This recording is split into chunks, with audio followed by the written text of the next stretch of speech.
guys, it's Penna Daily. Tomorrow, my new LP begins, I hope, but today is my second anniversary as a Let's Player, so just like last year, I'm going to go over the previous year and talk about my experiences doing the various LPs.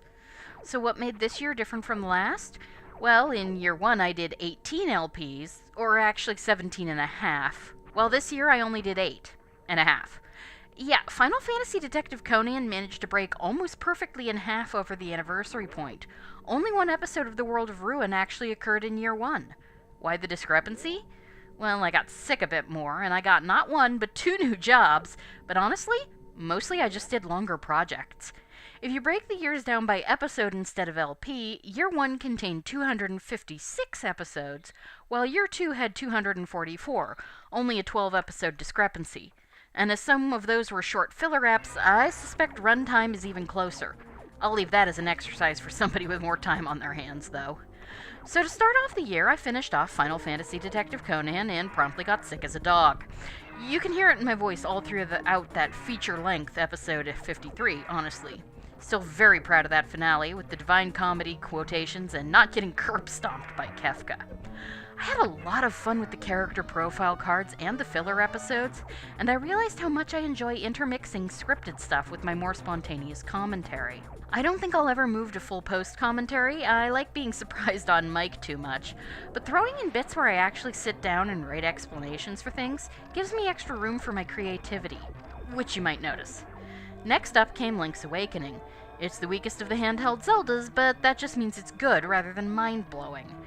This was a pretty basic LP and the last of the 2D official Zeldas that I could play, but it was fun to go back and point out all the things in the Zelda series it actually came up with that most people assume trace back to Ocarina of Time. So glad they stopped using that italicized text though, oi. After that, of course, came the biggest reason I only had 8 full LPs this year, Pokemon Emerald. I had a blast doing this, but man was it labor-intensive. I had to pick a Pokemon every episode, research it on Bulbapedia, then go to Wikipedia and sometimes an online Japanese dictionary I know, then find appropriate images to go with the written script. Also, Rayquaza is an enormous asshole, but you knew that already. It continually blows my mind how huge the Pokemon games were, even on a system like the GBA. Also, thanks once again to Rome Mithril, who helped me get the Shoal Cave working. That shell bell came in very handy. Following on to that was The Hero's Memory, my first Zelda Classic venture. I loved this game, but it was a bit of a challenge. Not being an officially released game, it didn't have a lot of walkthroughs to help me find things I'd missed. Lucky for me, Pixcalibur 123 is very good at 100%ing games. This was probably one of the best C quests I could have started with, being hugely tied to classic Zelda, having a nice balance of combat, exploration, and puzzles, and actually having a pretty interesting story with a fascinating plot twist. Also, it wasn't balls hard. Looking at you, Isle of Rebirth. Then we came to the game that changed a few things, Circle of the Moon. The last of the GBA Igavanias, I'd been avoiding this one because of its difficulty, but armed with determination, diamond-hard stubbornness, a glitch, and copious quantities of caffeine, I persevered and discovered that yes, I could beat it as long as I cheated a bit, and quite honestly, this game deserved my variety of mocking commentary. So yes, for the first time I actually cheated in a game and felt no shame. On top of that, the frustration of playing Circle of the Moon meant, I swore a lot more, especially certain words associated with Samuel L. Jackson. At that point, my commentary seems to have turned a very profane corner and hasn't looked back. Well, I was never trying to be family-friendly. Also, this was the first time I recorded an intro, which is a technique I'll probably do in future games, when I really want to get into the history and backstory of a work. Because I will. Then we have Sailor Moon Another Story, which I think helped open the profanity floodgates too. Especially that Rubius fight. I did this one because I enjoy Sailor Moon and love Shadowjack, because it's not a game a lot of people have played, and because 3 of my friends unanimously told me they wanted to see me do it. And I enjoyed it, difficulty spike and horrible audio desync issues aside. Damn, that game was 90s, though. Then it was back to Zelda Classic for the first ZC quest I'd ever downloaded and attempted, Stranded. I don't regret doing it, no matter how much I may have bitched at the time. It was fun and interesting, and it certainly gave me a lot to talk about.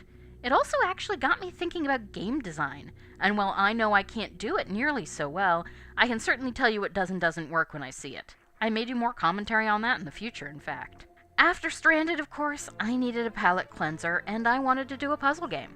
Adventures of Lolo 3 is too big and quite possibly too difficult, so I turned to a friend who has a ridiculous treasure trove of interesting ROMs, and she found the GBC version of Little Magic therein.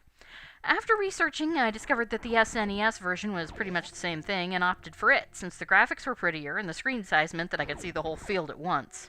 It was a fun game to do, although the episode lengths tended to be wildly inconsistent, since I broke things up by blocks. Oh well. And most recently, of course, was Hyrule's Resurrection, another Jamian quest. I think it showcased a lot of Jamian's growth as a quest designer, and it was a lot of fun to do. The Princess Bride joke in level 3 required some serious timing to get right, but I'm pretty pleased with it. So what does next year hold? Well, I'm hoping to actually replace my computer sometime. I have the funds, I have the specs, it's just a question of finding one for purchase, because I don't know nearly enough to build my own, or even have one built. Once that happens, of course, I should be able to run Desmume, and the world of DS games will open up to me. I'm also hoping to get a capture card and a Switch, because I'd really like to be able to be LP Bloodstained for you guys when it comes out. I'll definitely need a better computer for that, though. And next November, I will finally get vacation time, which may mean going to cons. Not many, though, and probably not too far away. We'll have to see. But hey, maybe I'll get to meet some of you guys in person. Who knows? So I want to thank all of you for being my viewers, those who have been with me from the beginning and those who have joined more recently. You guys make this a great experience, and I plan to keep up with this for a while longer. So, see you hopefully tomorrow when the LP proper begins. Have a good night.